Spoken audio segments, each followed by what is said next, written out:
And now, Giant Sports Talk Live. Here are your hosts, Eric and Glenn. We're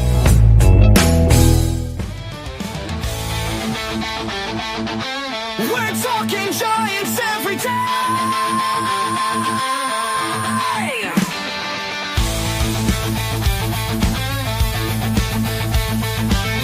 From McCovey Cove to the Oracle Park lights, Eric and Glenn keep the fire burning bright, fighting for the glory, no matter what it costs us, breaking down the moments from the wins to the losses.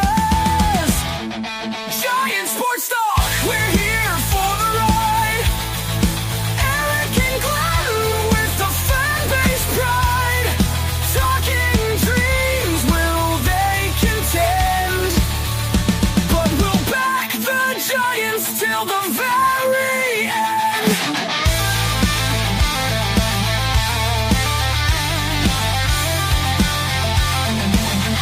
Let's go, Giants! Yes, yes, yes!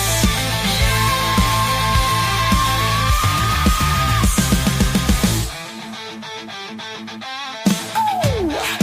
Eric and Glenn breaking it down, all Giants all the time.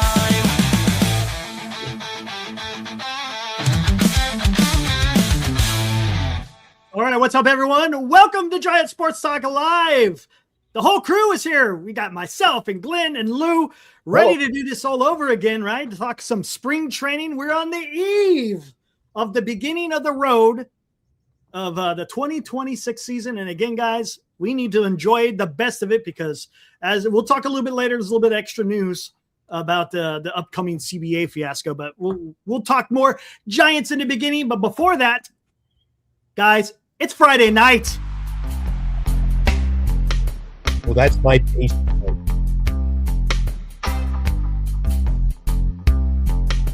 It's a snail's race. We'll be back Tuesday with the finish line result. Hey, I remember you spit out a couple of bars last time we did this. Remember that? That was pretty good. I don't remember how it went, but it was great. We were making it up as we went along. And Taking it easy here in the Giant Sports Talk Live Lounge, where come over evil here, baseball. right? Grab your drink of choice, sit down, relax, and enjoy some Giants and regular baseball talk. Right? Having fun. It's Friday night, man. Come on. What else can we do on a Friday night? Evil baseball. Evil baseball. All right, there we go. Anyways, guys, back at it again before we hit the weekend. And look, I know spring training games have already began, but the Giants, they start tomorrow. If I'm not mistaken, what is it, 10 o'clock? I think they start somewhere around there, Pacific. Mm-hmm. So it should be a lot. Yeah. I think it's going to be on KMBR only, and then Sunday, I think it's going to be televised. So here we go, man. Time to start it up. But before we go, Glenn, what's up, man? How you been? Not too bad, buddy. I missed you on Wednesday night there, as you call it, a cranky back. I was in a lot of pain there the other day, but it's because the other day we had like spring-like weather. It's like baseball's here, spring-like. And then what is it right now? It's only minus 17. So that plays havoc. The old folks in your life, the old, those who are getting up in age, and they go, I can tell you the weather the day before. A lot of truth to that, Eric. Get a little tight there. But anyway, you guys carried the mail on Wednesday night, delivered well, and we're going to talk some baseball tonight. Before we get going, the reason we're going to talk baseball is because the other networks, they still continue. KNBR today. KNBR. Special guest. Vitello. What do they want to talk about? Let's talk baseball tonight, guys, and leave that in the past. KNBR. Hey, KNBR can talk about that all they want. Yeah. They're still talking about his signing and how come you're pissed off and when did you think that people should blah, blah, blah. Well, let's talk some baseball because it gets underway tomorrow, Eric. And even though I don't get too fired up for preseason, at least I can fire it on, see the green grass and pretend I can, smell the hot dogs. And I can hear that, as Lou knows well, down there at the exhibition park. I can hear tomorrow. If you're watching the game, I think it's being televised. At least it's on the radio. You'll hear, Giants, that old Banks. Yelling every night. I love it. I love it. Baseball's back, Lou. Nothing wrong with that. Today, even though I was working, I had to go on the MLB network and catch a little. I saw the Mariners and Padre game, and it looked packed. The weather looked spectacular, blue skies, and then of course, while they were dodging, there was a guy with a dog. And the best part about it is there was more stuff on his shirt than still on the dog. So he's in spring training mode himself. It's different. You know what I mean? So everybody is, but no, it's exciting. Just to see, simple stuff. Ground balls, sacrifice fly. Just the sound of the bat. One of the things we talked about the other night, Glenn, was Devers' batting practice, and I don't know if you saw it, but the way his ball came off the bat, Eric did it 3 times because it was the most unique sound. It was sort of like when Bonds hit it. You knew it was gone, and everybody, all you heard was, oh, my God, where did that land? And it was something so unique, and that's really what makes baseball unlike any other sport. The crack of the bat, the unbelievable defense. So I'm really fired up. It's gotten so close now. By next week, it's going to be less than a month. And, in 2 weeks, we're going to have the WBC going. And baseball is going to be taking over right now because the NBA is sort of dying, but it's all about baseball, and it's a fun time of the year. And you know what, Eric? I've got about 20, at last count, I think 28 different Giants jerseys. And to lose point, do you realize you never see me wear the white one very often? The one, I don't see it a cream. I got the grays, and I've got last year's black Tuesday night jersey, and I've got the whole collection. But I stay away from those white ones for a specific reason, Eric. Because after one day, Bernice is like, "You got mustard all over it already." Yeah, that's a good point. The Tide stick is supposed to work on everything. Let me tell you, it's tough to get the mustard out of a white jersey. Okay, here's a question before we get started. Glenn, I got to ask you this question because sir? it doesn't look I didn't know we were taking a test tonight, but I'm okay. Oh no, this is easy. Maybe easy. The guy, your man, number 41, is probably not going to be on the team. So what are you going to sport as far as jerseys are concerned? 51. You're going to Jung-Hoo Lee. All right. Yeah, I'm not going to wear the orange hair. Much to Lou's chagrin. Hey, he was looking forward to seeing me in the front row when I visited him down in his seats wearing the orange spiky hair. But I have a 51 jersey, Eric, and I think I'll have to go with the 51. Yeah, you know what? To be honest with you, once Wilmer's gone, you got your guy. I'm a Giants fan, but you got your guy. And now I'm like, I don't know. Who am I going to root for? I don't Chapman. If you ask me which jersey I'm going to buy, that is a tough question. I don't. How about this? How about Thomas? I don't. How about a Rafael? A bit of Bailey. How about number 16? How about Rafael Devers? No, I'll leave that one to you. I think I'm going to go. I've got the 51 already. I'll stick with that for now. Or you never know, Eric. But I don't want to rush out. I don't want to overplay my hand here. Still got time. Maybe a trade. Yeah. Maybe somebody will come in. You never know. You go get old number 1. I have number 1 already, and I've tried to sell it on eBay. I started the bidding at 99 cents. Nobody wanted it. I was the only guy rushed out to get a Kevin Pillar. A lot of good that was. Jesus.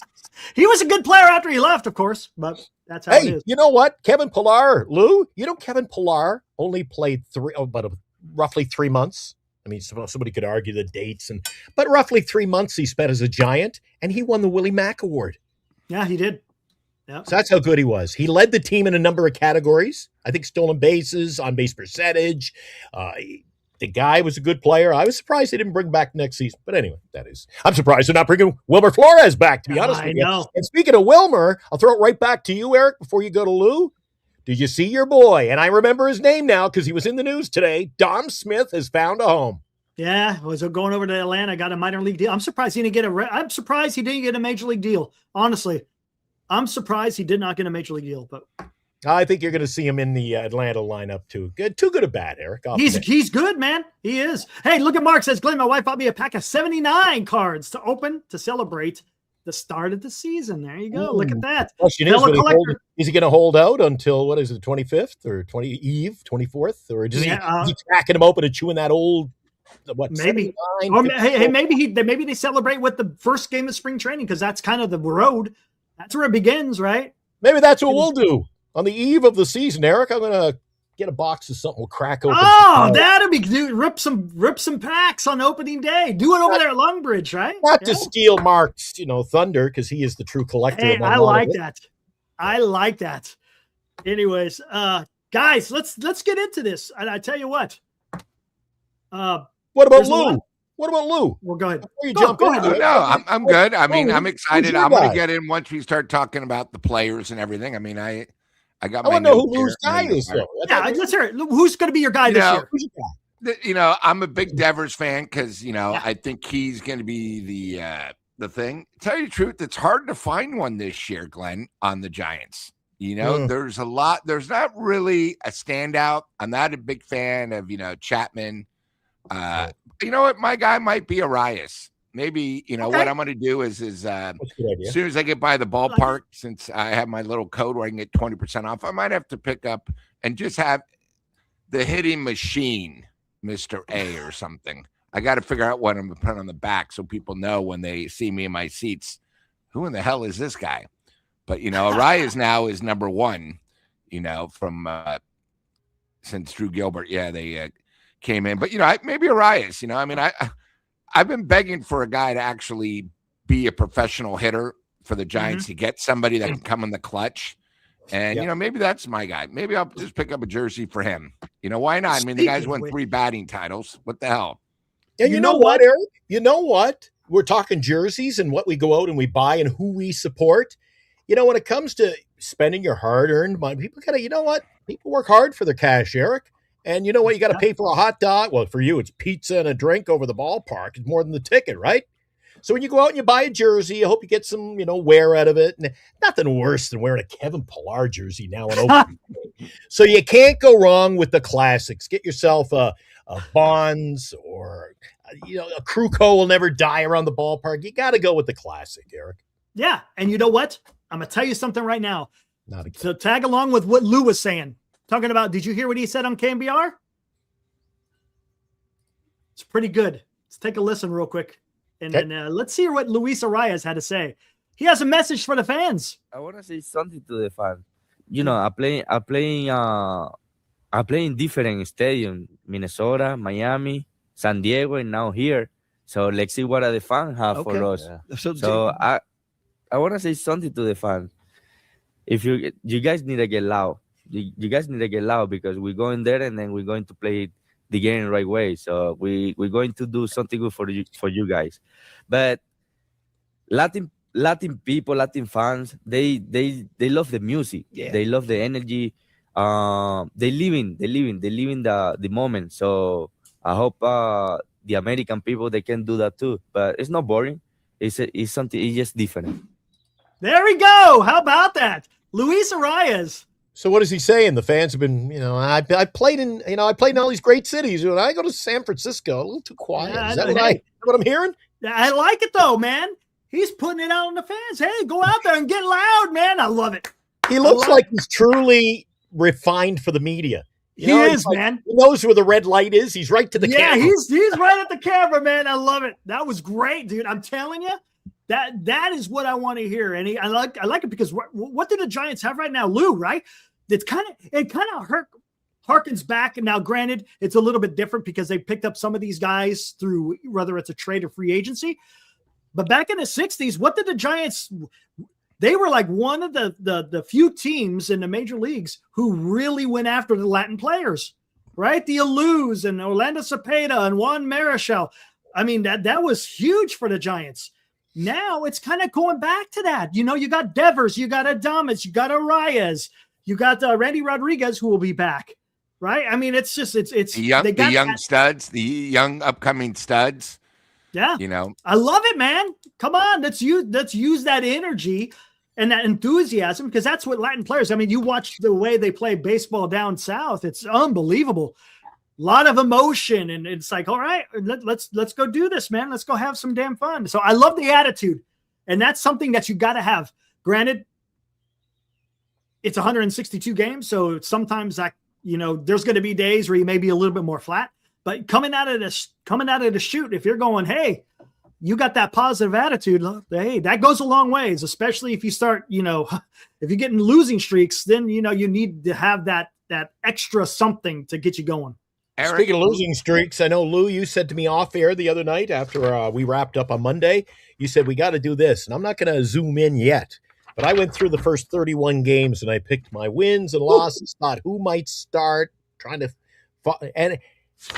it ain't looking good. It's going to be tough. There's no doubt about it, man. I got us 10-21. It's going to be tough. I got us 10-21. Hey, we'll see. You got to go play the games, right? Yep. You got to play the games. It's not going to be easy, right? And here, let's get into it now because Eric, I just want to say one thing about Arai's statement. He's earned it. Okay, he's earned it. He's been clutch. He's been one of the best hitters in baseball probably over the last 6 years. I know last year he had a concussion. He also had hurt ribs. He's still batted, 268 or whatever. But I don't like it when these guys say something where you don't believe. I believe him. He's been in different ballparks. I think that's the one thing the ballpark has really been lacking is unless the Dodgers are in town or maybe someone like the Yankees where it's really their fans making it loud. Oracle the last couple of years hasn't been rocking. It's been more let down. It's been very subdued. Even when you see the complete idiots of the Lee fan club, there's like 12 of them. There's 20,000, but there's 12 that they focus on. The other thing is they play that horrible DJ. They don't need that. You got to get the whole ballpark rocking so you can make Oracle momentum a home field advantage. And I think that's what's been lacking. So I just wanted to remember what I said off the top, Eric, about the jerseys? And Lou's right on. I agree with Lou. I wish they get a DJ in there who's stuck to the classics. Give me some rock and roll. Give me some AC/DC and some, all those, what I call my jam tunes for the ballpark or your workout tunes. Give me some AC/DC and some Guns N' Roses and some upbeat stuff. And I know I'm hearing the stuff and I'm like, Jesus, it sounds like Giant Sports Talk Live on a Friday night. I feel like I'm at the club. I'm like, what is this crap? And then it's even worse when you go to a Golden State Warriors or a Golden State Valkyries game, and it's all I'm like, I don't even hear any of that. I just hear the bass. Come on, give me some classics, Lou. You're right on. Get the people. You know what? It's the middle-aged, the people who have the spending power. 20, 25 up. I don't want to hear that. Hey, if you like that music, that's fine, but I don't think it fires up the crowd. If I'm playing a dance, Eric, if I'm playing a dance in like a wedding reception, and I start playing, I love some, CCR and some Guns N' Roses. It doesn't fit. You can't do that. I can't go on the New Wave Noon Hour and start playing Frank Sinatra. You got to fit the format. I think Lou's right on.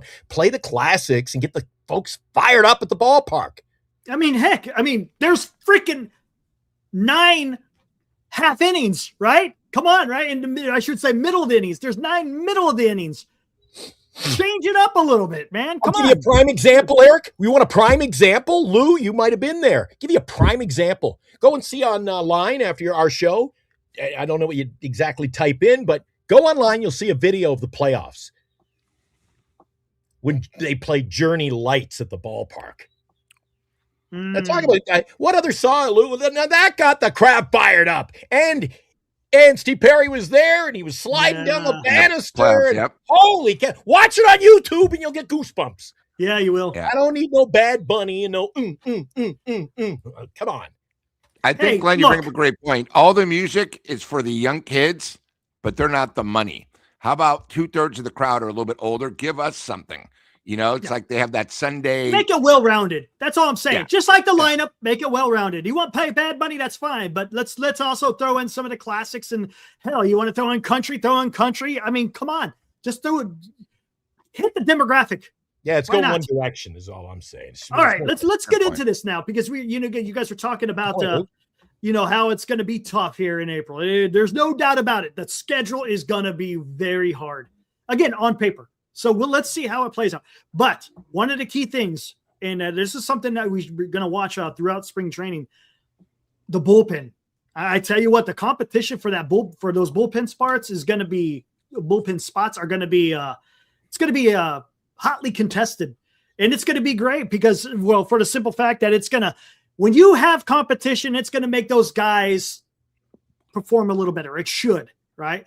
Hey, even though they're teammates, hey, no, I want to get that spot, and they're going to do what they can to make sure they get that spot.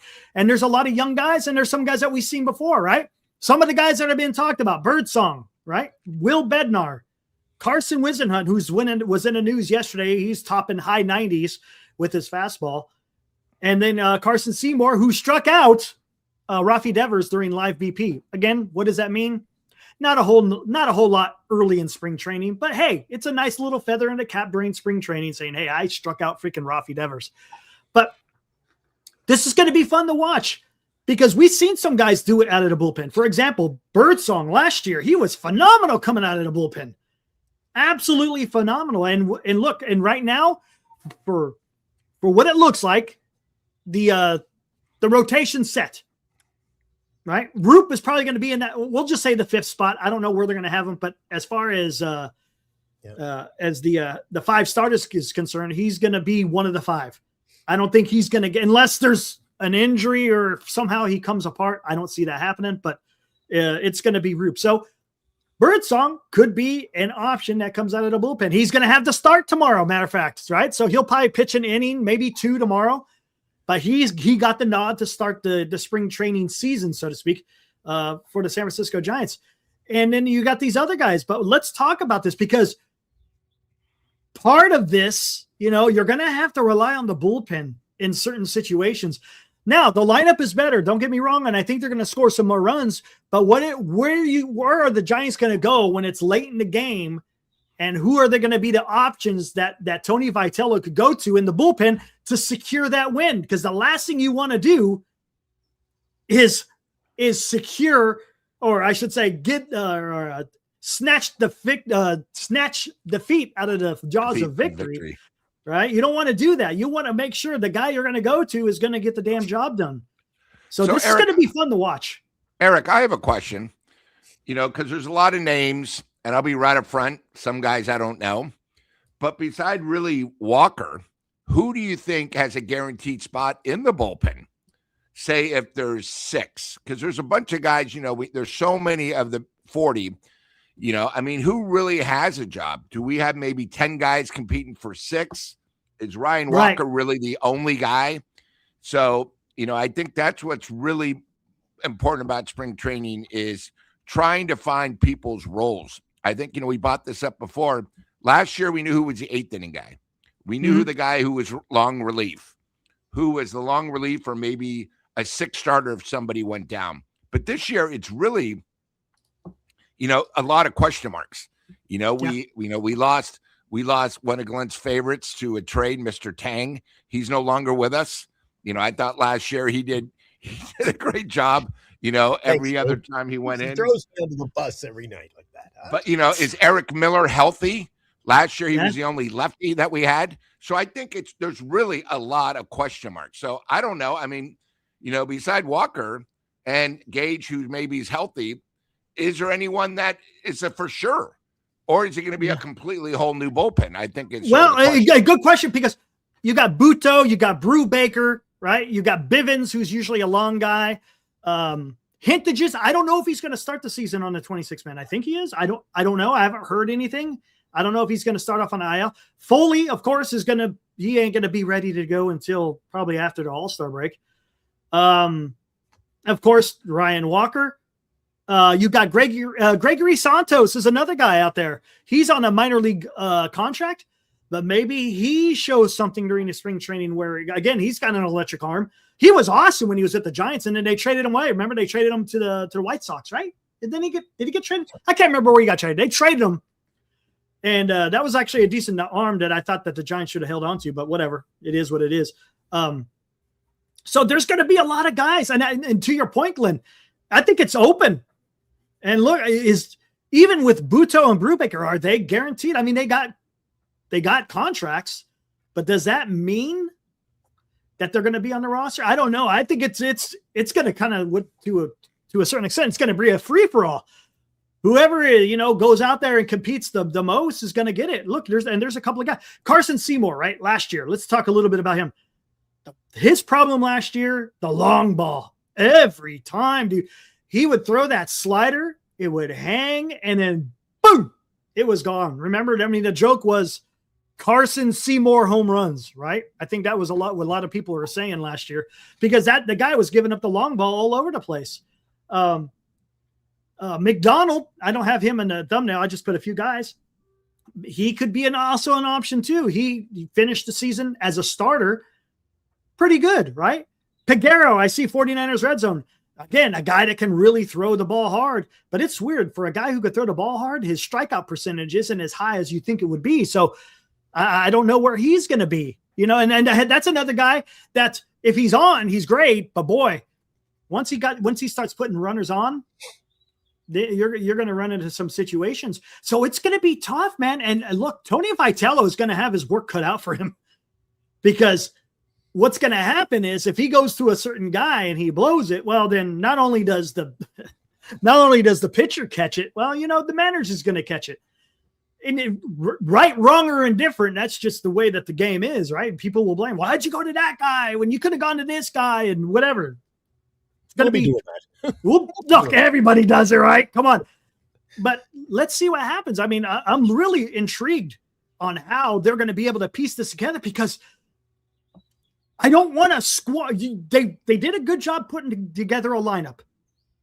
I just don't know what it's going to be like at end game scenarios, right? Innings 1 through 5 or 6 may be okay, but once you get to those last 3, 7, 8, and 9, and it gets old quickly when you blow a 4-2 lead. Yes. 5-3 lead late, 5-4, 2 outs. You're counting the win before the chicken hatches. That's the biggest problem, because there is so many question marks. And then it also leads, the one thing about spring training, and I sort of put it behind me, you hear all these rumors. Oh, somebody's pitching good. He's not pitching against anybody. He's pitching on the mound. This is the majors. How is the guy not pitching good? If the guy's not pitching good, he shouldn't be up on that level.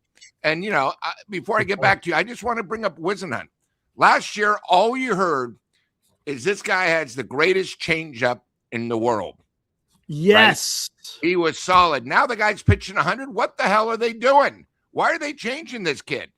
I don't need a guy with a great changeup to pitch 100. How about this? Pitch 92 consistently over the plate. I don't want a guy pitching 100 where it's all over him. Fast is not the key. Pitching 100 is not the key. It's all about control. You got to be able to command 92, and if you got a changeup, you don't need to pitch 100. Okay, correct. This is a guy learning. So I'm just a little concerned, because every day I keep hearing, God, he looks great off the mound.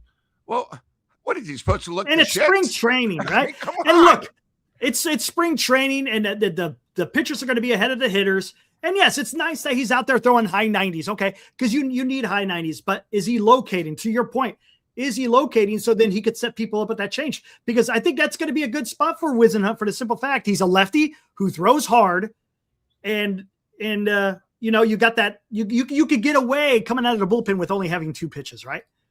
If you come in there with a live fastball and then you drop in that damn changeup, oh, you're gonna just be messing people all over the place, and that's a good option to have. But here's another thing: the Giants have an awful lot of lefties, hintages. I think San Martin, Eric Miller, Matt Gage, Wisenhunt could also be in there too. So it's gonna be interesting to see how this all pans out. Glenn, let me go to you. Is there a certain guy that you're kind of excited about, or you just want to see how it kind of plays out as far as who can be in that bullpen for the Giants, where you're going to be like, you know what, I feel pretty good. Even, if there's a couple of guys on and you got to get that last out, is there a guy that you feel comfortable about right now?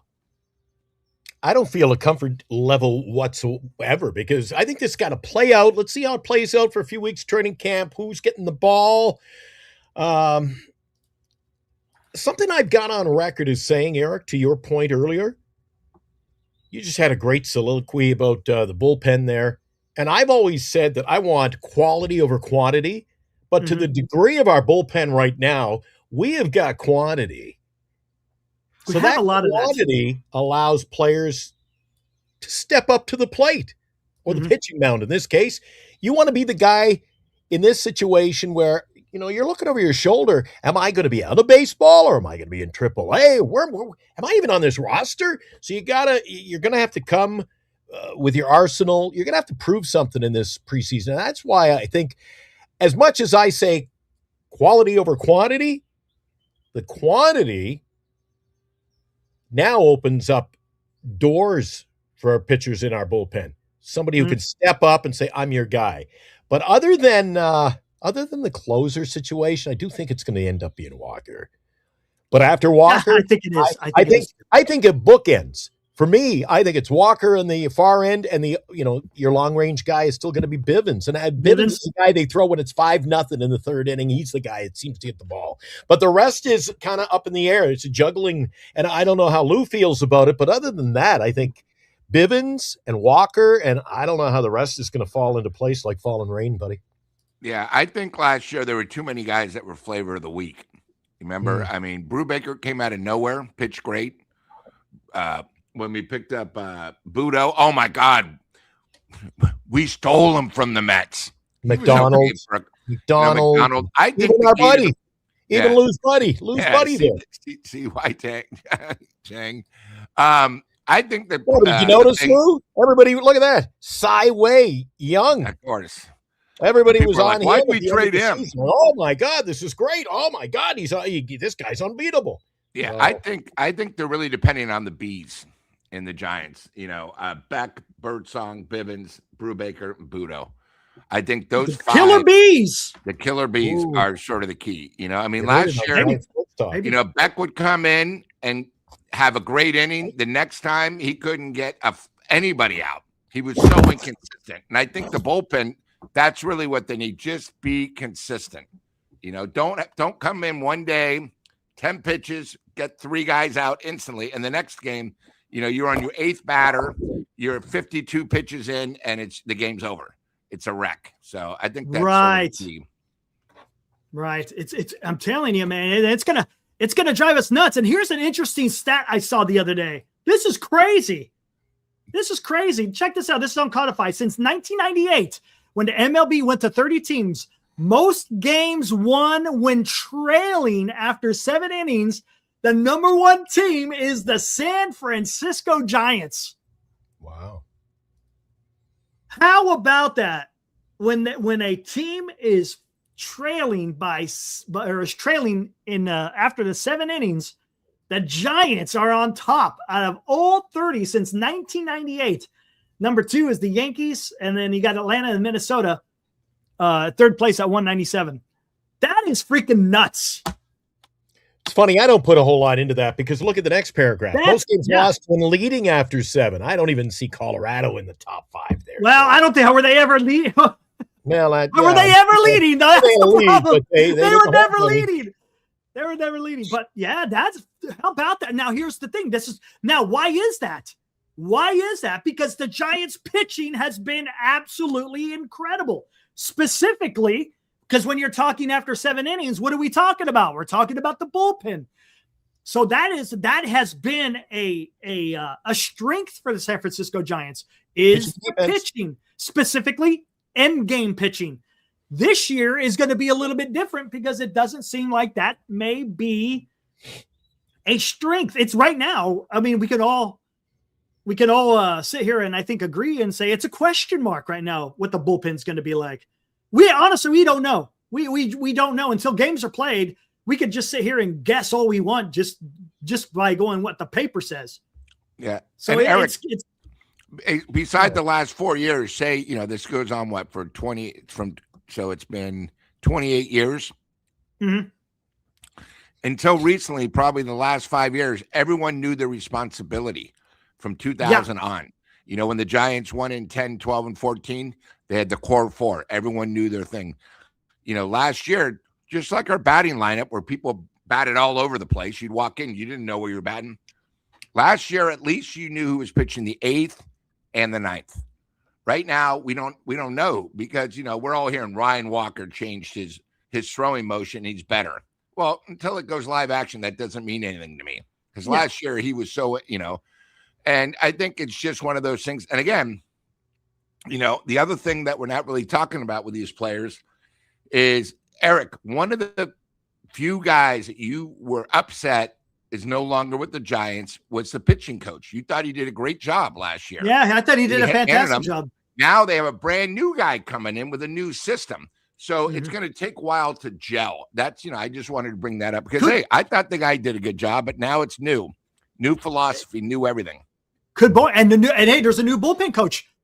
What's his name? Jesse Chavez. Now the guy was a fantastic player, right? When he was, he pitched last season, right? Now he's a coach for the San Francisco Giants. So yeah, I mean, that's something that we're going to have to take in consideration because even though the lineup is better, we have an entire new coaching staff. I don't think there's anyone on this coaching staff that is a holdover other than the Japanese guy, Umiyatsu. I can't remember. What is he? Quality assurance guy? I can't remember how you say it. I'm not even sure if he's really a coach. I just think he's like a quality control or something like that. But everyone else is entirely different. Now there's some guys like what's his name? Is it Borg? I think he's been with the Giants for some time in the organization, but I don't think with the big club. So that's something that you could take in consideration as well. There's Marcus. He has an interesting. He goes, I think it might make sense to use your youth in the pen until the deadline, then see relievers on the market. See, that's the problem. I'm going to tell you something right now, Marcus, because one thing that we saw last year, and it was even in the years before, relievers will cost you a freaking arm and a leg. You don't want to have to get a reliever at the trade deadline for that simple reason. You're going to have to literally give up the farm. And again, I'm being a little hyperbolic. Look what the Giants got for giving up Tyler Rogers. They got 3 players, right? If I'm not mistaken. Yeah. Buto, Tidwell, and Gilbert. Mason Miller, right? Look what it took to get Mason Miller. The freaking number 2 prospect in all the major league. I mean, it's too expensive. If you're going to try to shop for a reliever at the trade deadline, it's going to cost. That's why it's good to get your guys now. I think you got to go out, start the season with your best. It doesn't matter. I don't care if they're young or they're, Verlander age, walking out if they're walking out there with a walker or a cane, Eric, but they're getting the job done. I think that's the most important thing. And it all goes back. Do not underestimate those first 31 games in the first month of the year. It's going to be tough. We got the Yankees to open up the season. Then we go to San Diego. Then we have the Mets and the Phillies, Baltimore, Cincinnati, the Dodgers, Miami, and Philly. Come on, Eric. Jeez, if we fall behind the 8 ball early and I said we're going to start 10-31, I want to get Lou's prognostication, see if I'm 10-31? No, you mean 10-21. 10-21, I'm sorry, in the first 31. They'll win 10. I think they win 10 of their first 31, Eric. And why? You can say they got a great lineup. I'm worried about the pitching. I know. We keep saying that over and over. I know. 2 solid starters. Yeah. Right now. For all we know, 2 solid starters. And do you think they're gonna run the table? No, it's not gonna happen. And look at the competition with the Mets and Yankees and Phillies. You got the Phillies home and away in the opening month, as well as the Dodgers, the evil empire. You got the Yankees to open up the season. Dude, this big build up and the new manager, if we lose on opening day, oh geez, it's gonna put a real We'll see. Hey, I tell you what though, you know what? It's okay. It's okay because we could always drown our sorrows, guys. Woo.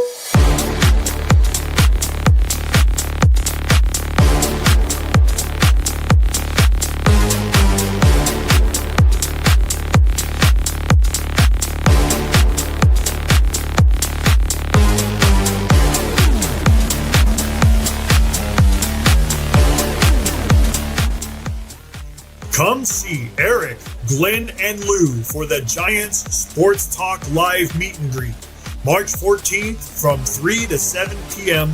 at Tommy's Mexican Restaurant, home of the world-famous Tommy Margarita.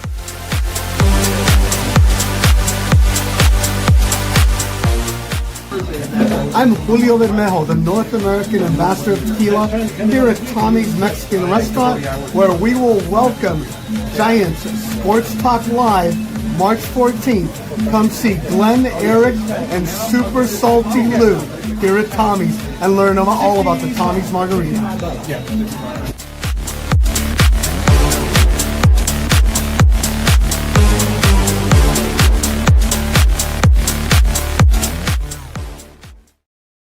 Attaboy, There we go. attaboy. There you go. There we go. There's Tommy himself, or I should say Julio himself, the owner of Tommy's Mexican Restaurant. There you go, Lou. I think you got something to tell us, right? Something to tell us about the March 14th event? So we actually, Eric bought this up. We have a sponsor to sponsor our sponsors party. So on March 14th, the Ocho is sponsoring our party, which means all the cocktails and the food are going to be taken care of. So if you come, you're going to enjoy yourself. You're going to have food. You're going to have margaritas. You're going to meet from probably the king of margaritas on what makes a great margarita, tequila in margaritas. You're going to be able to sample margaritas. It's a no-brainer. This thing now got together is a no-brainer. There's no reason why you guys can't make it. It's going to be awesome, and we hope you all can make it and have fun. Do you hear that, guys? Again, the food and drink is going to be supplied. The only thing we ask of you guys, if you guys do attend, help out the staff. Leave a tip for those guys. They're going to be out there working while we're over there having some fun. So if We'll just do bring one some lump money. sum. Yep. Yeah. But have fun. Bring some money, put it in a just- nice tip jar. Yeah. And just because, you're going to have a little bit of a, you save some, you come and hang out with us for basically free if you want, but just indulge gracefully. Don't go crazy like I would have done when I was younger. Oh my God, free drinks, especially those Tommy's margaritas. And Lou, you can speak. I've only been there once. Had the time of my life. Two of the greatest nights of the past year were hanging out with Lou over at Tommy's and hanging out with Lou at the ballpark. And you and Eric, of course, Eric, you were great company too. But all the fans, Lou, you go anywhere with Eric, it's Come on, man. Come on. like, Come on. God, we always play second fiddle. But just drink accordingly, and we'll all have a good time. Don't be like Glenn. Don't be like Glenn. When you see Bernice going down that hill, pushing the wheelbarrow, and I'm hanging out of it, not a good sign. No. Lou, you know how that we talk about the Tommy's margaritas. Lou, I gotta tell you, you know more about it, the product, than I. I mean, I was just, hey, and they kept showing up at the table. I'm like, well, if somebody got to drink it, might as well be me. But the what do you call it? Not the vodka, the drinks tequila anyway. There was itself. tequila, I'm sorry. God, Tequila is so smooth. Yeah. When I was younger, you ever go on like these resorts, Eric? It's free drinks, and you take a shot of that stuff, the tequila, and you sound like this for like a week. I'm like, oh my God. This stuff was just, oh, Nice. Oh, smooth, huh? And guys, we're doing this for the chat. We appreciate you guys being there. We look forward to meeting you guys. It's going to be awesome. So please, we're giving you enough time to make it. And do me a favor. No need to drive. Take an Uber, relax so you can enjoy yourself. There you go. If I can head over there on that bus ride, Lou, uptown, The 38 Gary. Yeah, if I can do the 38 Gary for a night of comedy, nothing's off limits. Yep. Nice. But And guys, we're going to have a good time there because there'll be more than just us. The regular customers, the staff are great. It's just a good. I don't want to overdo it. A great Eric. vibe. A great It was- vibe. Yes, it was Yeah. a great social setting. Yeah. nice. And you're going to have Julio actually tell you the whole entire thing. I don't know if you guys were aware of, and then we'll get back to the show, but Julio is the number one judge in the world. Again, the number one judge in the world for tequila. He travels incredible. everywhere to do it. He'll tell you the difference. Why do some tequilas give you headaches? What's the right tequila to have as a sip compared to being in a margarita? All that stuff. It's very informative. He has maps and everything. I mean, it's an amazing thing because I'm more of a beer drinker, but I've learned to appreciate what the Tommy Margarita is about, and it's world famous. So, next time you travel to New York, you'll know more. So that's what it's all about. There you go. See, I'm the same way, Lou. I like the beer. I like drinking the beer. I'm not big on the whole the hard liquor stuff. So, but hey, I'll try it out, see what it's about, and we'll go from there. It should be a fun, dude. I'm telling you. I'm just looking forward just to going over there and hanging out with everybody. That's what's going to be fun. Eat some damn good food too. You notice Lou and I were smiling. We're smiling because we must be at Tommy's. I do know you can't run it back unless you want to run it later in the show, Eric. But sure. Eric, you put together the promo for our day at Tommy's. How about that? Lou is super salty. Well, he's not so salty today, but super salty Lou. You notice you got the three of us? And Lou's got the biggest smile on the three of us in the promo. I'm looking like I just want to run somebody over. You're like, Lou's in the middle going, hey, I've already been to Tommy's. Yeah. Hey, Joe, there's our buddy from the Rio Grande Valley in the wonderful state of Texas. We're gonna try, right? If you're able to make it, right, Glenn, you're gonna go live from Tommy's. Yeah, we'll go live. We'll go live accordingly. We'll start live. I don't know if we'll finish. We won't be. All of a sudden, it's just a blank screen. Somebody might just pull the plug on us. I don't know. But yeah, we're going to try to do that, Joe. So it should be a lot of fun. And a few surprises. And opening night. Don't forget, opening night. We're going to be live at a location. Right now, it's kind of a secret, but we'll be announcing that real soon. We got plans. Lou and I will be hanging out, getting geared up. Eric will be back at Master Control for that one. I will be. We're gonna be doing a lot more of that.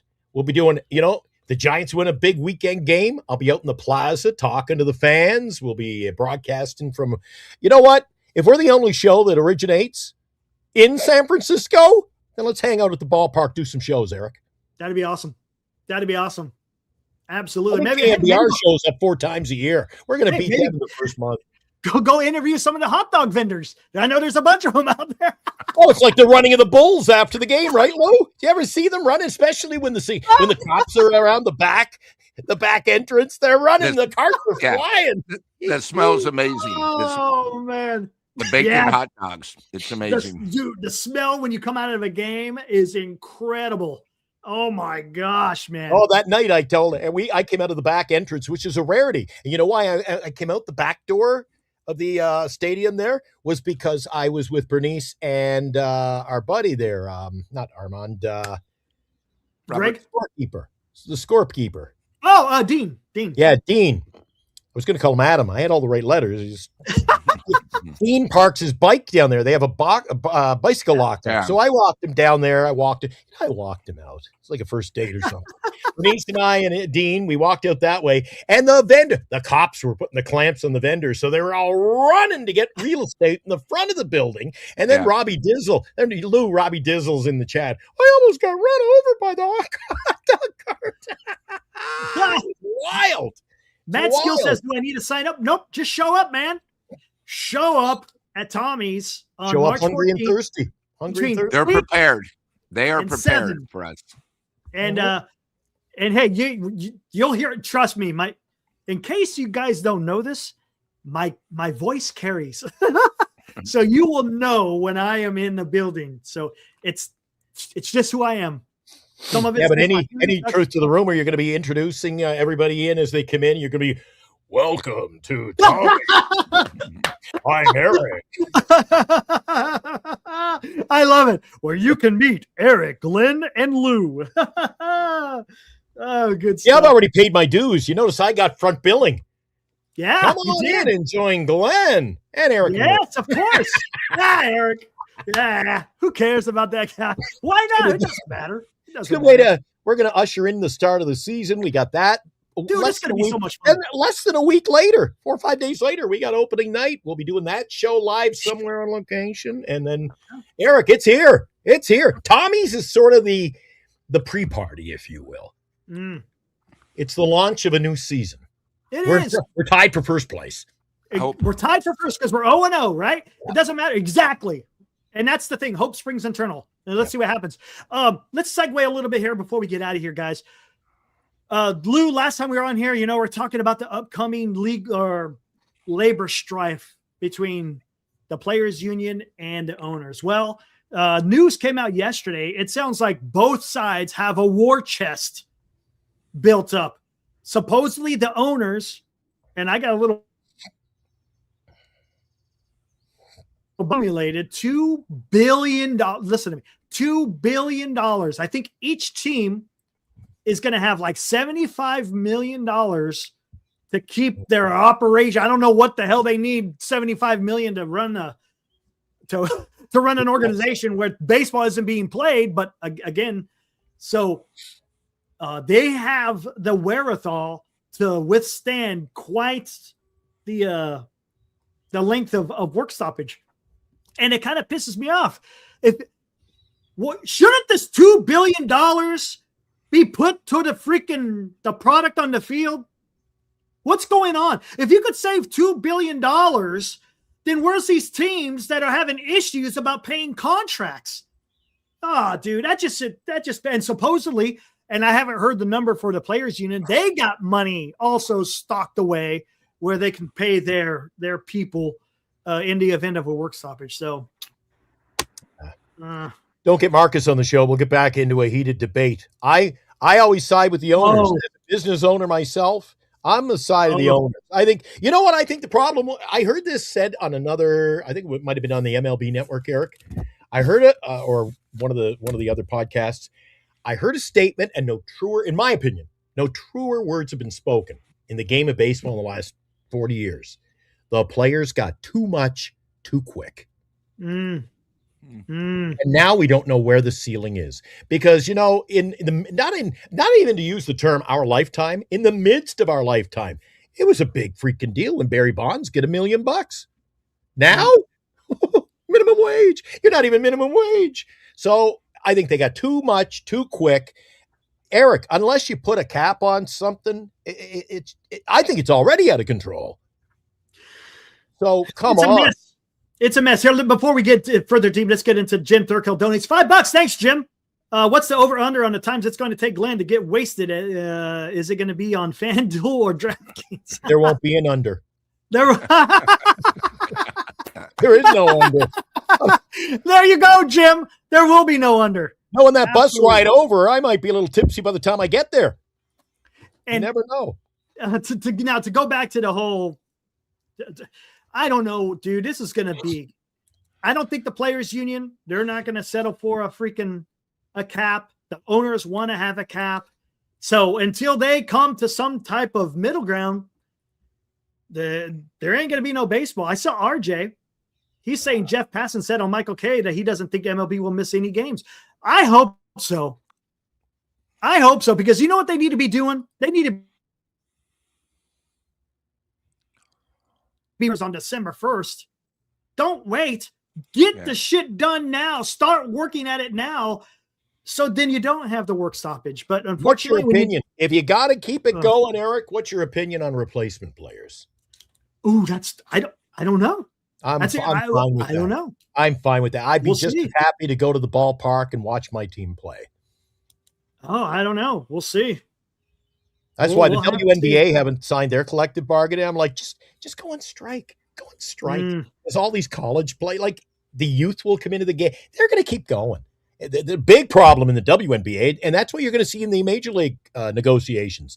In the WNBA, it's the old guard who haven't gotten their slice of the pie, and now the game's kicking off because of one player, the one white girl who's taken the game, to a different level, and they're like, well, we pay us what you owe us, and they're turning down 5-time salary.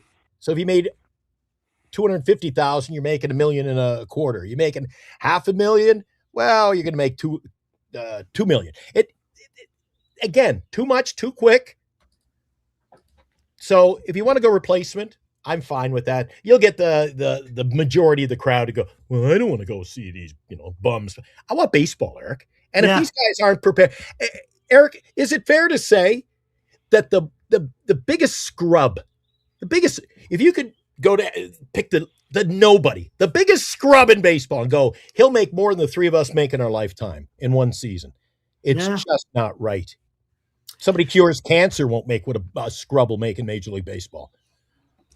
That's pretty good because you know what the league minimum is, right? And it's going to go up. I think it's like $750. I take that angle because I side with the owners. I'm like, anyway. To be honest with you. And you remember, Eric, Marcus, he's all about players pay, and Armand even. Yeah. Players got to get what they can get. I'm like, come on.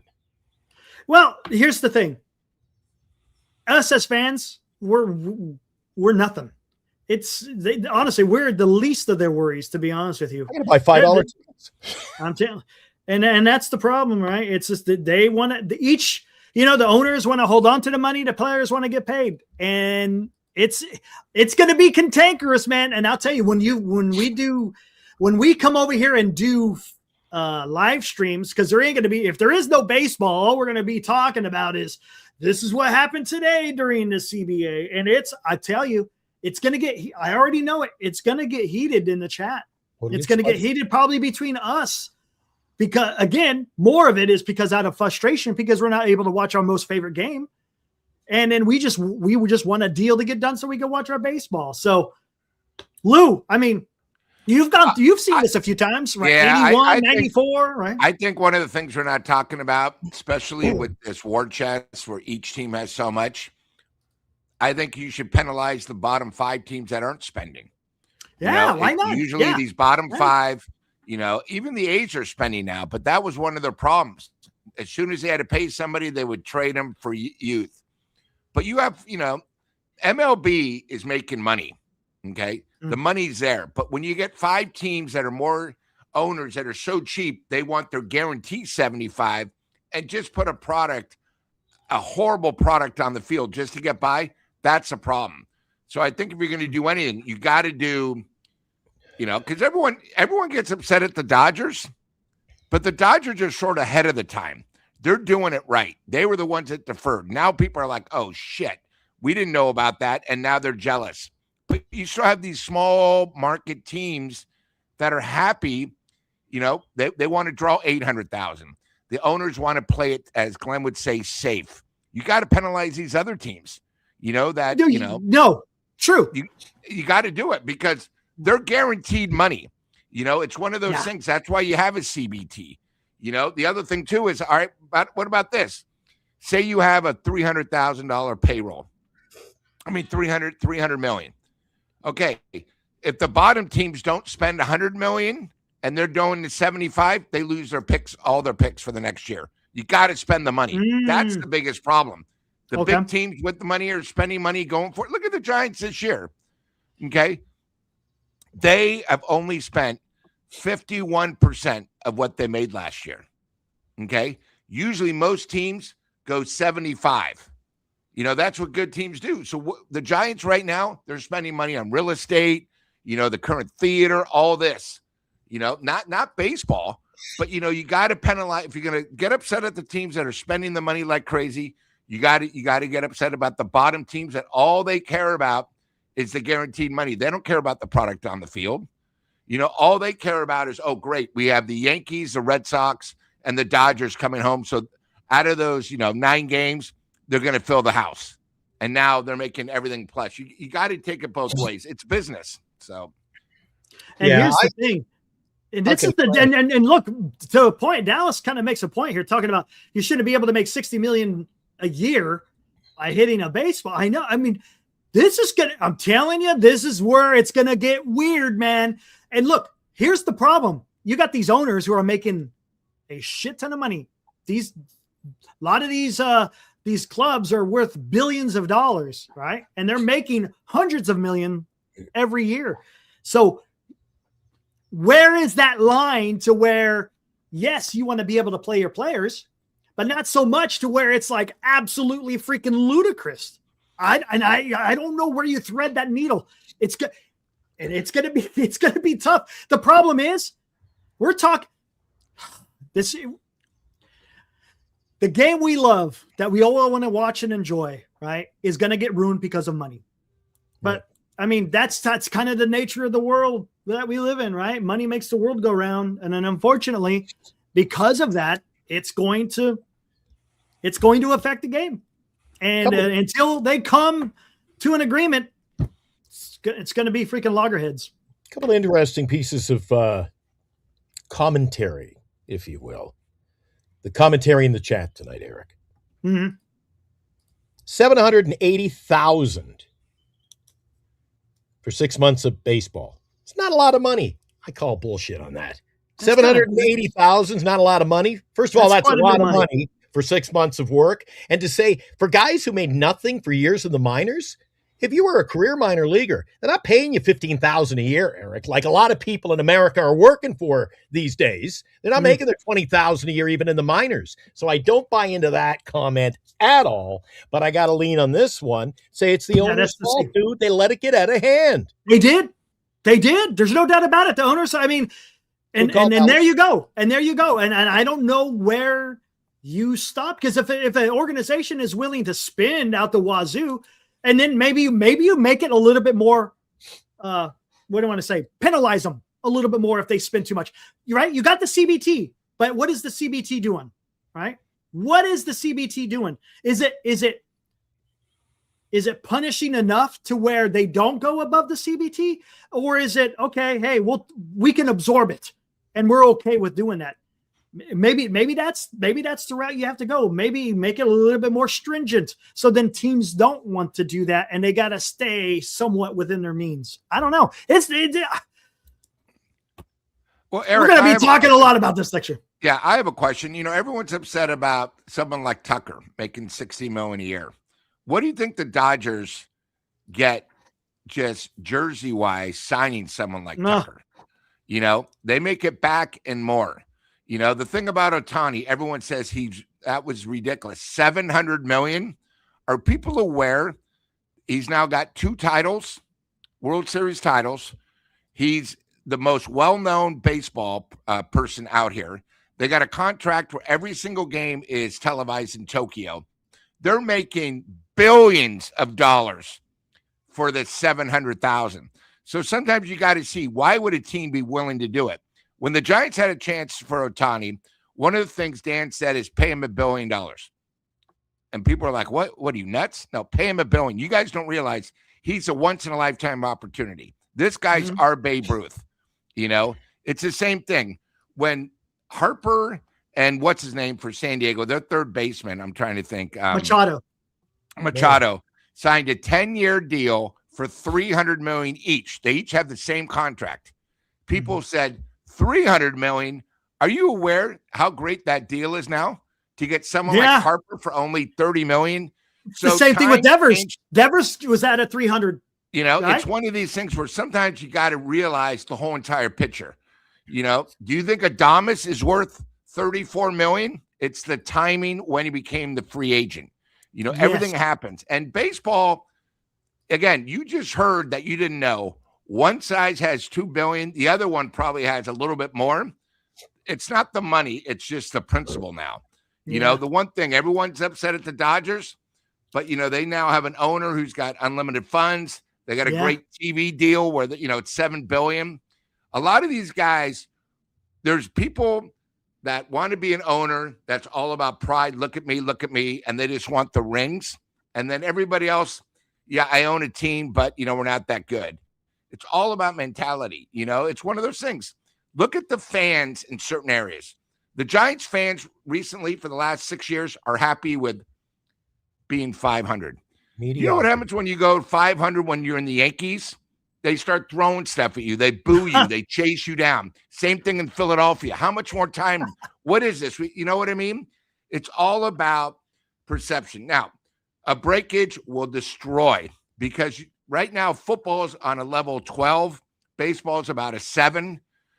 Right now, once the World Cup happens later this year, soccer is going to gain a little momentum, but, that's going to die. Like right now, for some reason, everybody's right now all in love in curling. Are you kidding me? It's the worst sport ever. Everyone loves curling once every 4 years. It's the same as pickleball was for 3 months. Nobody plays pickleball anymore. Okay? They're all back in tennis. It's just a fad. But baseball's got to capitalize this because they have a golden opportunity, especially after last year's baseball playoffs. They have a superstar in Ohtani. I know we all criticize it, but 2 years ago when you had the Dodgers and you had the Yankees, it was the best thing for baseball. West Coast, East Coast. It was. The tickets were outrageous. So, that's one of the things. They have an opportunity because really when you look at football, there's no real superstars. There's good players, but there's not that superstar. Baseball has them in Ohtani. You have a guy that you have to watch. If he's in town, you got to go. He's the biggest thing in sports right now in the United States. Now, tennis in Europe and football, aka soccer in Europe, has bigger superstars, but he's the man. Mm-hmm. And baseball cannot let a year go by without him being the number one guy. They got, you have the golden ticket. You got to use it. But Lou mentions football. He's a big pigskin guy. Loves the Canadian Football League. Proud of him for that. But I got to say, Eric, something that the two of you have kind of intertwined there. You talked about, the Phillies. Phillies getting a good first baseman at a quality price, right? But what happened in football? It's the greed, Eric. The absolute greed. What do we see Kyle Tucker do this year? Next year it'll be, well, I'm a free agent. I got to make more than Kyle Tucker. I'm not signing for anything less. They just want more. They got to be the top of the heap. You see that in football with the quarterbacks all the freaking time. Another quarterback signs next year. I need $1 million more than the guy got last year. I have to be the highest paid of all time. Lou talks about, generational player like Ohtani. Is Kyle Tucker worth what he got paid? Come on. I don't think so. It's a lot right of money. Place, right time. And Eric, I want to correct Lou. I don't like doing that I don't get the opportunity, to be honest, to correct Lou very often, right? He's like the Schwami. Remember that on ESPN, the great Schwami? How he needs the big hat on him and everything. Lou, you mentioned the Montreal Expos on the show the other night when I was absent. I got to watch the replay. The Montreal Expos, they had a lockout, or the players went on strike is what happened. And Lou said they didn't play five or didn't make the playoffs.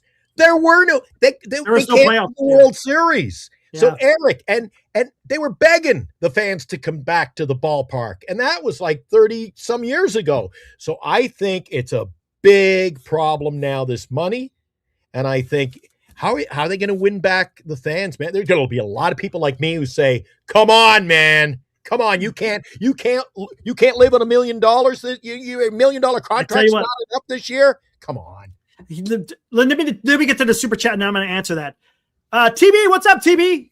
One of our resident Dodger fans donates $5. Says Mr. Walter, again, talking about the Dodgers ownership, wants to dominate pro sports. Dodgers, Lakers, and next up, the Seahawks. Look at that. Yeah, you're not wrong. He likes to spend the money, and then look, it's right now it's paying off. Does it always? No, but usually you're going to be up there somewhere in that competition. But to your point, Glenn, and I talked about this on Wednesday. Remember, Lou, after the 94 strike, you had his magical run as far as consecutive games played. It brought fans back. Then you had Mark McGwire and Sammy Sosa with the home run derby, right? Who's going to break Roger Maris's record? That brought people back in. But what brought them in? Well, particular for the home run, it was steroids, right? The steroid era took full effect after the strike, and that brought fans back and to watch baseball again. Because to your point, it was getting ready to die, man. They were lucky, Eric, because they were lucky they pulled a rabbit out of the hat. Yeah, they did. Go-to that won some fans back pretty quick that season. But it was tough. If you don't have that, if you don't have the draw, it's like people talk to, I have a passion for women's basketball. Love season ticket holder for the WNBA. But I'm telling you, if they walk out this year, Eric, I move on to something else. And that'll be my take for baseball. Next summer, I'll spend more time at the cabin. I don't have to have this stuff in my life. I enjoy it, but I'm not going to lose any sleep if there's no baseball for. And there's going to I'll move on to something else. there's going to be a segment of the fan base that will do that. They will go. And some don't want to come back. Yeah, some may not, and some may be so disgusted because again, we got millionaires squabbling with billionaires, vice versa. Yeah. It sucks, man. Hey, before we sign off, somebody said Glenn gets pissed when the Giants don't spend, yet he's mad that the players aren't getting paid. I'm mad the players get paid, or not mad. You've seen me mad, Eric. Yeah. I'm just a little upset. Yes. Disgruntled. If I get mad, you'll know it. I'm disgruntled that they get paid what they get paid. It's the amount that it is nuts. It is nuts. Idiotic amount. But do I get pissed when the Giants don't spend? I get pissed that the Giants don't spend wisely. There's a difference. That's fair. That's fair. I wouldn't give if you said to me, Eric, the Giants can get Tucker if they just beat that contract offer from the Dodgers. Say, let the Dodgers have him. That's too much. How are we going to build? You have to be, and if it's again, I blame it on the owners because they go out and if you're the Dodgers, they got a lot of big contracts on the books right now, Eric. It's not a one-man show there. Everybody's getting paid. So you either have to be ready and willing to spend it all, or you're just going to be middle of the pack like the San Francisco freaking Giants. Huh. Thank you. Good night. Look, it sucks. I don't want to have to talk and it seems like the last couple of shows we're talking about this because there's always a little bit of a nugget coming out of there talking about what's going to happen. So let's see what happens, man. Let's see what happens. All we know is tomorrow is the first game of spring training, and it's the beginning of the 2026 season. What's going to happen? We'll find out. Who's going to be battling? And we have already talked about this. Who's going to be battling for those bullpen positions? As far as position players are concerned, there may be a couple of outfield positions that are going to be up for grabs, or I should say one, that fourth outfielder. So we'll see where it goes, but I'm looking forward to see what these guys do. See, Armand, Armand is all about the players. Yeah. Where would the money go if the players did not get paid? The people who own the team. Yeah. I mean, dude, I'll tell you what, I own the radio stations, Eric. Mm-hmm. I'm making a hell of a lot more than my top guy, the morning man. Right. Because I own the place. I go down with the ship. I'm the last man standing, dude. Right. If you invest, I don't care if it's baseball or what I do in my radio living or anything you do, Lou's line of work, Mr. VIP down there, rolling with the heavies. It doesn't matter. When you're the boss, Eric, you're in it. Chico. You're in it for all the profit you can make. You are the owner. You are this like the WNBA, their hang up. The players want 40% of the money. They want revenue sharing. I'm like, I'll never understand revenue sharing, Eric. I pay you to do a job. I've given you a contract, but then you want half of my money too. You want half of the profits? Go buy it. Then you know what? Go collectively buy a team. Major League Baseball players should make a team and field their own team. Remember the Players League back in the day? The Players League? Come on. You know what? That was all about money too, right? That was all about, remember they made the Players League. Yeah. Yeah.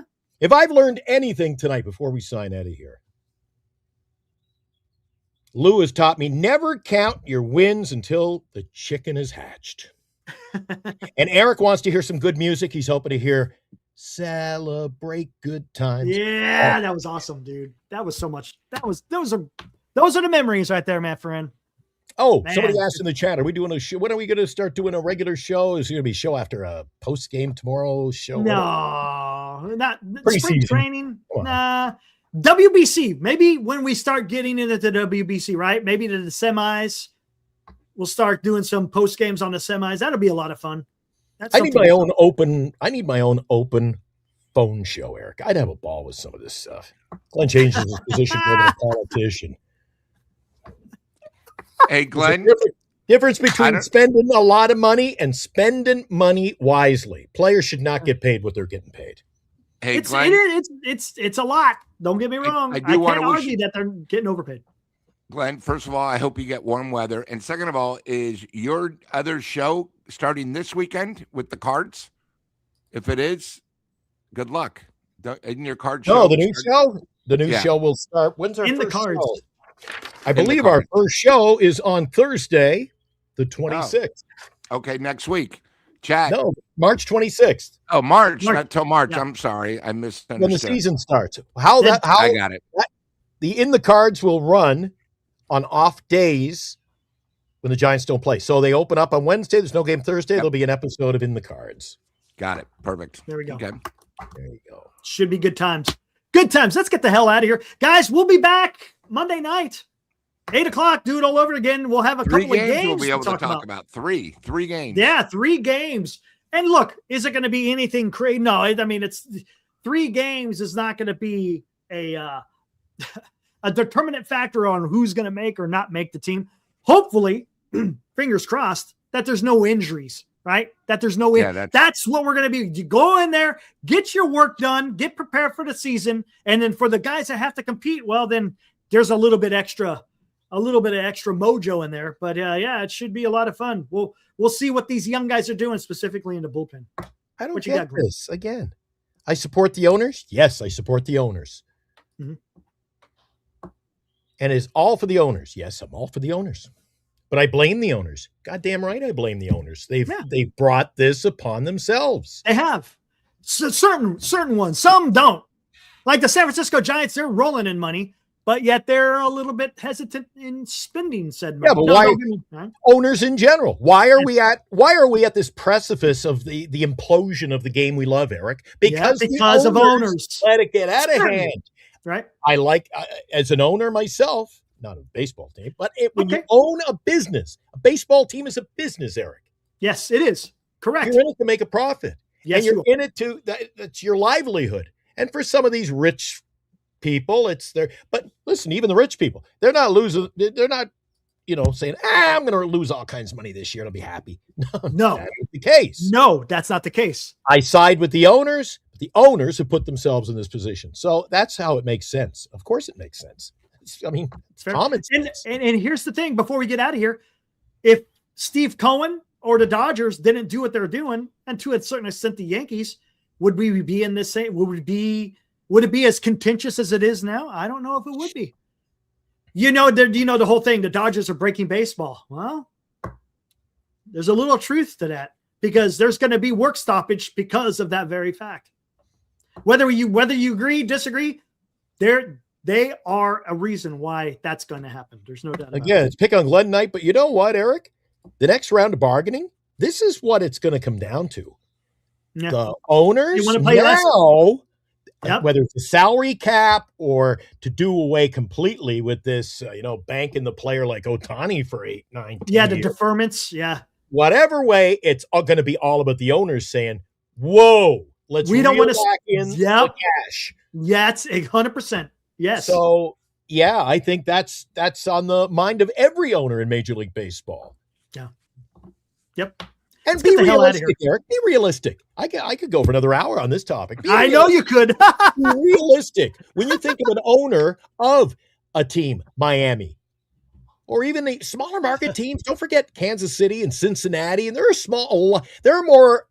on the precipice of more. Every time there's an expansion too, Eric. Yeah. There's going to be more smaller market teams than big market teams. So how can you? Again, baseball will not thrive. Baseball will not thrive. I blame the owners, and I blame baseball in general. The game, the overseeing body, Major League Baseball. They have allowed it now that the small market teams cannot compete because the big market teams can afford to pay the players. Yeah. It's not rocket appliances, as I would say, Eric. It's not rocket appliances. It's common sense. You overpay, then who's going to, we were the only network that could afford Lou. Hey. We went out when we saw it and we got him. So there you go. Let's get the hell out of here. Guys, enjoy your weekend. It's not raining, thank God, here in the Central Valley. As a matter of fact, it's going to be like up in the mid or the high 80s, or high 60s, I should say. So it'd be nice. What you got, Lou? Oh, you're muted. Lou's waiting for his chicken to hatch. That's all. Sunday morning, 8 o'clock your time, 5 o'clock our time Sunday morning. Everybody, if you can, USA, Canada, gold medal. Worth seeing. So, that's Yeah. my one That's one gonna be thing fun. I want to throw out for the Olympics. So, and there's Hey, and if you're- oh, there it is. There it It's is. kind of support its team. Nothing wrong with that. I put my Nothing nerve. wrong. I usually I cheer for your Team USA, but Yeah, they but, won. Lou, Lou. and there's a local guy, Eric, on Canada. He has the most points. Celebrini, Celebrini, right? is Celebrini. playing for Canada, but Canada's, front line it's ridiculous. It's like an all-star team. But did you But see again, it in Classic? go- Yes, you see the women's sports. I Yeah. love women's. Did you That was see the incredible. USA Classic against Canada, yesterday? yeah. Crazy. USA scores with a couple of minutes. They pulled the goalie to tie it 1-1 Yeah. and then won in Won in overtime. What a classic match. That was a hell of a play too, right? If we Yeah. get anything like that on Sunday, it's going to be a great. Let me ask you this before you go, Lou. And again, we're going to reel me in because I know you're going to go, Eric. But Lou, I usually, when I was a kid, watched all the Olympics, whether it was speed skating or it was Jim McKay. Jim anything. McKay. Now I watched the hockey game yesterday. I'm going to watch the hockey game Sunday. There hasn't been nothing reels me in to watch any of this No. competition. I'm not. I just. I think the biggest problem, Change? Glenn, is internet. So you know the results before. Mhm. You're not sure what channel it's on. I know it's on NBC, but during the day it's on USA, TNT, True TV. I tried to find out. I actually have to speak into my mic on my cable. Hockey, Olympics, and it's some channel. It's like, okay, good, I found it, because it's no good when you see the event 7 hours later because of the time difference. Mm-hmm. You got to see it live. That's the big thing, and it's always been like that. It used to be easy. You knew it was on ABC. They always had it for like 4 hours at night. You didn't know what went on because when they were 8 hours ahead, there was no internet. Nowadays, that was the big thing when USA beat Russia in 1980. Oh, that was Internet just started like, oh my God, did you hear we beat Russia? How? The game's on in 2 hours. No, it's already done. You know what I mean? Because of the time difference. So Hey, that's the best way you can lay a bet, though, Lou. Yeah, Get some if you some can, clown. sucker. I'll give you a 4-goal lead. Yeah. I'll give you 4-1 odds. So, I just think that's what's been hurting because you were always new, and it was one of those things. And you got to remember, they weren't all every 2 years. If you remember, it was all 4 years. You had the Winter and the Summer Olympics. Yeah. It was the same Then they time. offset it. Yeah. Then they offset it. Hey, Lou, you've been watching some of them, obviously. What about in the United States right now? As you know, I'm out of town. I'm up in Winnipeg. I'll be here for another week. Canada always does everything live. We don't. Everything on ours is all. I was going to say, because how many networks are providing you coverage right now? Because like that hockey game 4. in Canada yesterday, the game was every channel. CBC, CTV, TSN, Rogers Sportsnet. Everybody was. When I was a kid, the Olympics were somebody paid for the rights. Yep. If it was NBC, Mhm. every event was on NBC. And it'd be like Correct. the intermission of the game. Second period intermission, we break now to curling live over at and they'd come back for the third. They were just juggling. Now, like Lou says, and Eric, you know this for a fact. Once baseball season comes, Lou, Eric and I pull our hair out trying to figure out where to find the game. Where was the last? What's my favorite network for baseball, Eric? True TV, baby. True Crime, baby. Go to the True TV. Yep. Oh, I mean, we're the true crime program of the day is being interrupted for Major League Baseball. We joined this program we don't know who got killed or who got buried, but we had to watch the ball game. And then once the playoffs come, they're all over the place. So. Yep. Glenn, and then in 1984, I'm pretty sure that was when the Olympics was in LA.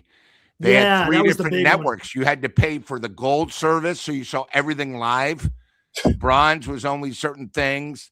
Now, like today, you had NBC during the day was showing the hockey game, but then you had curling again on 2 goddamn channels. Enough curling, right? And then they had women's figure skating because the girl was on who wound up winning.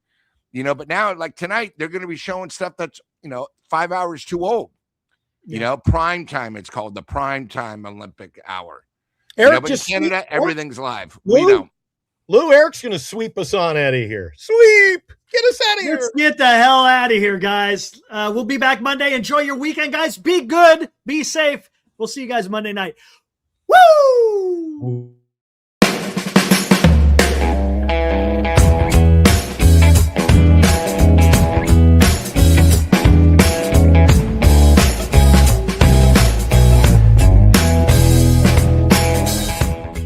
been watching Giant Sports Talk Live with Eric and Glenn, a Northern Lights Entertainment Broadcasting production.